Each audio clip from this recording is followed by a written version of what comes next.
Hello, ladies and gentlemen. Just wanted to share the news that I now have a Patreon page to help support this channel so that I can hopefully keep doing this for a while. So head on over to patreon.com/vitalvinyl. And Vital Vinyl is spelled the same dumb way that this show is spelled. And check out the stuff, see if any of that interests you. I've got some pretty cheap little sketches and even the opportunity to suggest an album for me to review, either digitally or physical vinyl-y. Maybe I should include a tier to add awesome effects, or just keep it the way it is. I don't even know what that effect would be. So maybe I should add a tier where I would learn what the hell it is that I'm talking about sometimes. But then that would erase some of the charm of this show. Alright, so yeah, check it out. I'll put a link below. Toodles.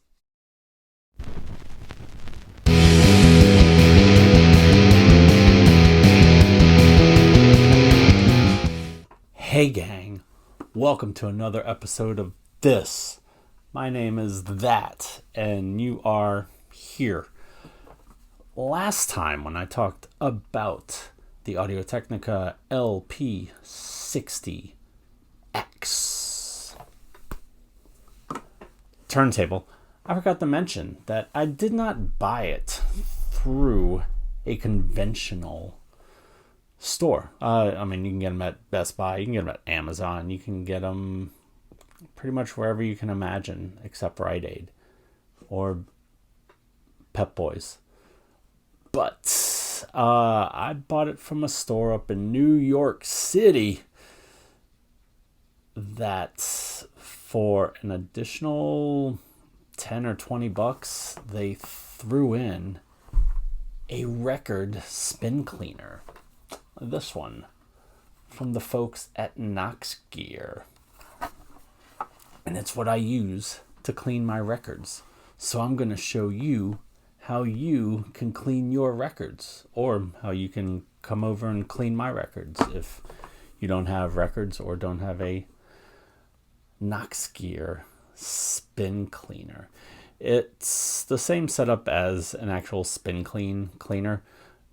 But from some of the reviews that I read, folks said that compared to that one, this one works better. So since I've never had a spin clean brand one, I'm going to just agree with that because I've had this one. And as far as I know, it works better than that one.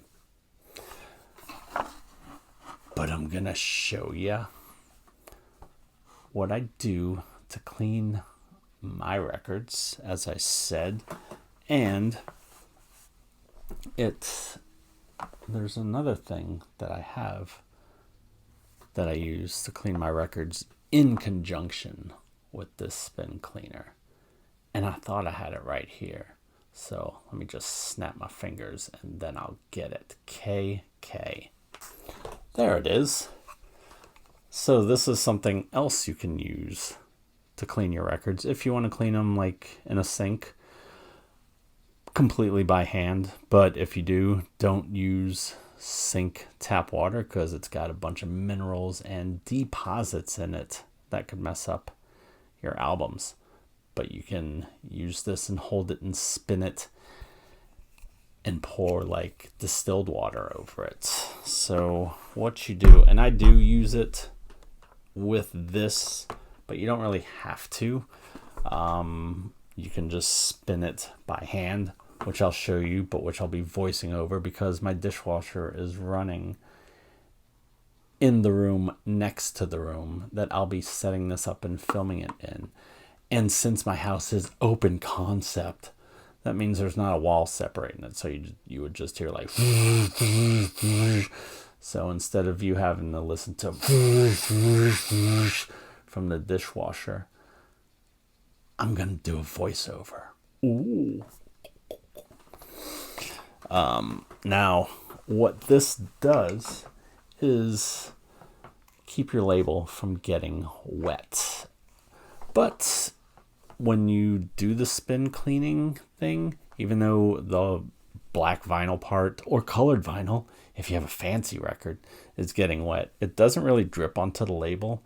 And if it does, it's not going to mess it up. I don't know how, since it's paper with ink printed on it, but here's proof that I'll show you that it won't get messed up.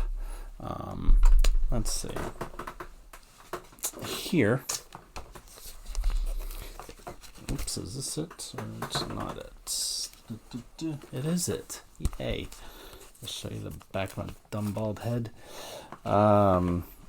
Is a record that I have.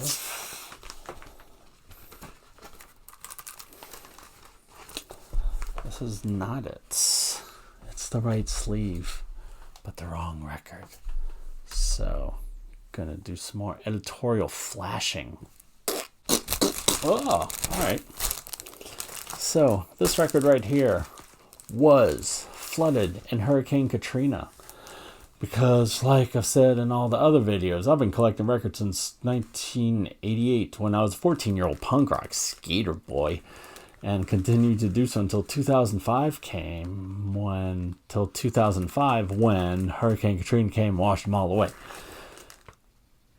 And it didn't really wash them all away as much as it just had the records sitting in 9 feet of water for like a week or two. But I did go back a few weeks later, pull out a few records that I thought I couldn't replace. I should have pulled out more, because if I would have known that all the stuff I had was going to be out of print or go up extremely in value, not to where I'd be able to sell the ones that I had, but to where I could at least have the record itself and not have to repurchase it. And I could just put it in a blank sleeve. Should have done that. But I didn't. Anywho, this is one by a band called Ugly Americans, which I'm actually going to be talking about at some point in the future. And this label right here, look at that. It was flooded and it looks beautiful. Now, I also have some records that got flooded that do not look as beautiful, but I have others that also do. Here's a Green Day record. Yeah, flooded. Now, here are a couple of records from a band composed of some friends of mine called the McGillicuddies. Oh yeah, this one looks pretty jacked up. But remember, it sat in 9 feet of water for like a week or two. So, but it didn't just get a little bit of dribble of water from going through a spin cleaner. So I think you'll be fine without one of these. I do it just because I got the thing, so I figure I might as well use it. All right. So enough of the long-winded conversations for now. Let's get to the long-winded video demonstration of me cleaning my records. Here we are, all set up to start cleaning records. This is the old Knox gear setup, self-contained, and take it apart and put it in its separate components. Now what you want to do is put some paper towels underneath it, because it could drip when you're taking the records out and putting them in the rack. Grab a microfiber cloth. This one comes with it. You can also get some more at your favorite place that sells microfiber cloths. Now, like I said before, when you're washing in the sink, you don't want to use tap water because it could leave deposits on it. So, not even purified water, but use this distilled water so that it doesn't leave any deposits behind. Let's open up this bottle. Open it, crack it. There we go. Good bottle cracking, man. All right. Now, it came with this Knox Gear cleaner. You put like a few drops in there, which I'll show you whenever I open this up. Now, I don't really use this much anymore because I'd read that it could leave some like residue or film on there, even though I hadn't really had any problem with that. But I've only washed my records with them like once, so maybe after repeated use that happens. Now, I would use this if I had like a second one of these containers, so I could like have one with the solution in it and then one just with water to kind of rinse it afterwards. But don't have that right now, so I just use the distilled water. So I figure it's better than nothing. Alright, so we take the top off. The water goes into that reservoir that I just pointed to a second ago.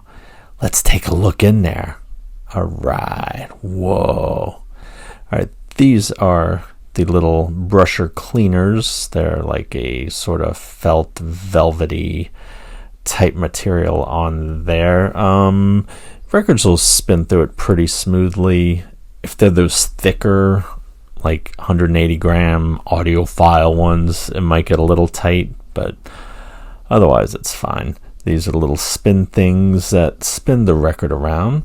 Take them out, you can put them in for different sizes. This on the outside is where they fit for 12-inch records, and move them up one notch for 10-inch records, and then move them up again for 7-inch records. Yay, different record sizes. Alright, now this right here, this little notch is where you fill the water up to on both sides, where those 12-inch ones fit in there. And that's where that goes in there. Alright, what did I do after this? I don't know, because this is a voiceover. Okay, we're going to take the bottom off because that's where the drying rack is. Voila. Bet you didn't see that coming. The excitement. And then we'll put that over there. Yay. Then we'll pop open this water bottle and start pouring water in up to that little notch. And you could pour it in on one side and let it eventually even out, but I like to pour it in on both sides because then it fills up a little bit quicker. There we go. Watery gloop, gloop, gloop, gloopiness. Yay. Why don't you top that off a little bit there? There you go, champ. Good job. Great looking out. Oh, you're living dangerously. And you put the little spinny spins back in there. And don't forget to put a cap back on so it doesn't spill on your table. Put the other spinner back in there. And you are good to go. Now this is the little record label saver thing that I talked about. It's not necessary, but I like using it. You can unscrew it, take it apart, and there we go. So let's see what I'm gonna do here. Oh, we're gonna put it in a record. That works. That's so convenient. And it covers up the label. That's a good quality in a record label saver, is to cover the record label. You tighten it back on, and it's like one of those wheel things from that comic strip BC, if anyone remembers that. That's done. Let's get to cleaning. Slide the old record in there. Get it till it hits the little spinning wheels. Spin it 3 times that way and 3 times back the other way. Pick a spot on the label to like use your marker so you keep track of how many times it spins. Let's see if I can do this 3 times. Yeah, and you can't really see where I marked it because my stupid hands are in the way. But if I remember correctly, I stop at the 3 times and then spin it back the other way. Yay. Good job.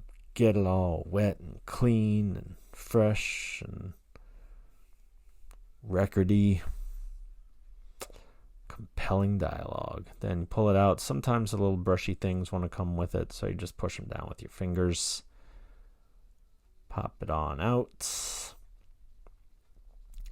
Grab that microfiber cloth I talked about before. Let the little water droplets drip off. Then take the towel and wipe it in a complete circular motion. Yay for circles. Circles are very convenient when it comes to records.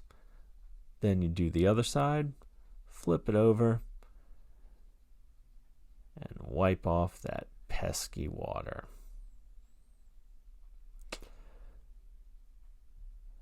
Thrilling and compelling. Should have probably sped this up. But, I mean, what else are we doing? Okay, now you put it on a drying rack. I think that 3 was for the 3 hours that you should let it dry. Is that why I did that? Yeah, sounds about right. So you take the little label covers off, the label savers, and then you handle it from the outside because you don't want your dirty, grubby fingerprints dirtying and grubbying up your brand new clean record, do you? No, you don't. See, I can answer that for you. And it's got these little rubber things on there to keep it from getting scratched up when you put them in the drying rack. So that's cool. Now I'm going to grab another record and clean it. And I'm going to do it without the label saver so you can see how to do it if you live in a world without label savers. You just put it in, slide that mug down, and start spinning it from the side. I'm at a weird angle with this because I'm kind of maneuvering around a tripod. But there we go. Pick your mark and grab it from the side there so you're not putting, again, your dumb fingers all over the record and undoing the job of cleaning. So there we go. Spin it around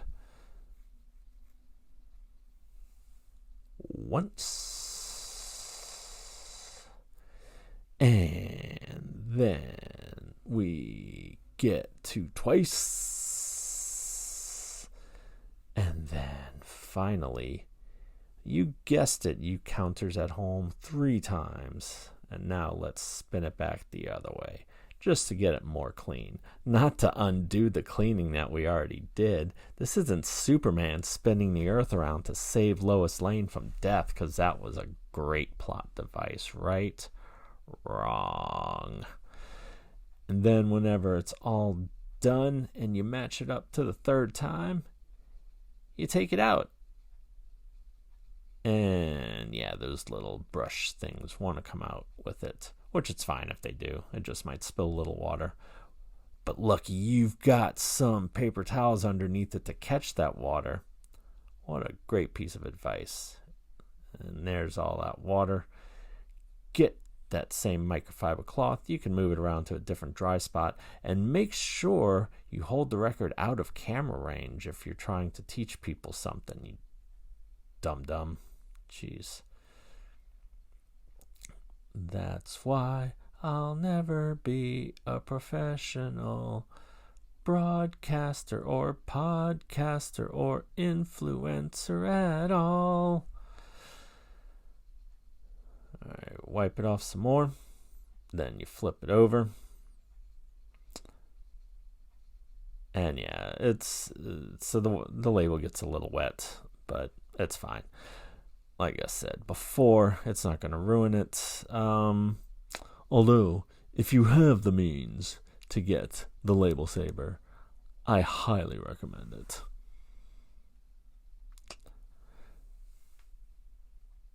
And get them good and dry. But it's going to be sitting there for like, I don't know what did I say, 2-3 hours anyway, so it'll dry eventually. But you still want to get most of it off beforehand. So, yeah, I think this thing sells for about like, I don't know, somewhere between 40 and 60 bucks. Maybe I'll ploop a link into it in the description. But mine was only another 10 or 20 bucks with the purchase of that LP60X turntable. Alright, well, I'm not going to subject you to me cleaning the rest of my records, so I'll probably stop this video sometime soon, so you don't have to watch me clean all my little used records that I picked up earlier today. So, alright, dude, stop the camera any day now. Yeah, we know you're putting the Label Saver on. You've done that already, but you just haven't realized that you're stopping this yet. Oh, yeah. Got to make sure everyone sees you put that little brush back in. Oh, boy. Just stop the camera. You in the future knows you're going to stop the camera. And you're doing this again, okay? I guess maybe I waited till the second to last record to stop it. But, alright, here we go. Spinny, spinny, spinny. Round and round and round. What are you going to do? The same thing you did before? Spin it in reverse? Jeez. Yeah, folks are really going to come back now. Because they saw you do the same thing 3 times in a row. Hey, this is you from the past. If you don't like it, why didn't you just edit this part out? Shit, I guess you got a good point there. Probably because folks were waiting around to see if I'd say something compelling and or funny. Neither. So now you can see me wipe off half a record because I held it out of camera range yet again.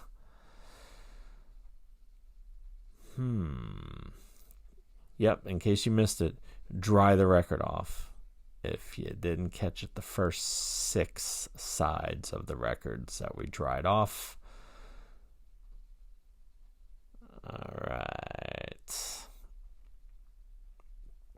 Take it off. What are you going to do? Put it in the rack? Yep, you sure are. Now can you just please hit the stop button? Alright, thumbs up. Bye-bye, everybody. Have a blessed day. Yay. See you later. Bonus video. This is for more frequent record cleaning that I do each and every time I play an album. First, there's cleaning the stylus with a stylus brush. I don't do this every time I play a record, but I don't know, once every few weeks to once a month, just get a little stylus brush. You can get a kit. This one's from Fluence, and it includes the stylus brush and a record cleaning brush that has a record cleaner and an anti-static end from Fluence.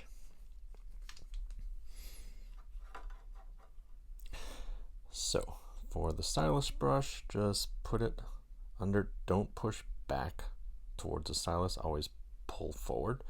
So put it under and do it about 2 or 3 times. 1, a 2, a 3. And see it from the front. 1, 2, 3. And there you go. That's it. Put it back in this little case. And then this is what I do each and every time I play a record. get it going, then pick a spot. We're going to use that Warner Brothers label and let it go through about 3 times. 1, a 2, a 3, then pull it forward, then flip it to the anti-static. Don't know if it really is an anti-static brush, but it at least gets it a little bit cleaner. Put it down. 1, 2, and what comes next? 4, doesn't matter. There we go. I think I held the camera too high, so let's do it again. All right. 1, 2, 4. Oh no, I did it again. And there you go. And there's a little part that sticks out here that can brush all the little flecks off of that brush and also out of that brush. It's easier to show when you're not holding a phone and a microphone. So I guess a microphone and a macrophone, because it's a Mac phone. There you go. How to keep your records and your stylus nice and purty and clean. Later.